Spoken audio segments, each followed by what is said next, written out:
If there are no signs of life, such as no indicator lights or display, or motor operating, refer to the won't start troubleshooting.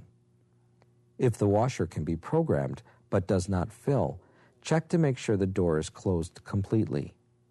If the door is closed, make sure the hot and cold faucets are turned on. Check to see if the fill hoses are kinked. If the water inlet screens are clogged, the water will come in slower or not at all. The screens are located in the water valve on the back of the machine. To access the screens, turn off the water and remove the hoses. If the screens are clogged, clean any debris from the screens and reinstall the hoses. Turn on the water and check for leaks. Note, the screens must not be removed or discarded. They protect the valve from debris. If the screens are not in place, a flood condition can occur. If this does not solve the problem, a service call may need to be scheduled.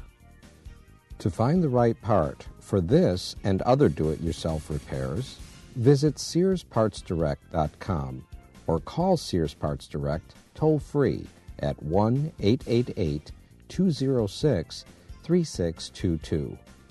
If you prefer to have a technician complete this repair, you can schedule service by calling 1-800-349-5072.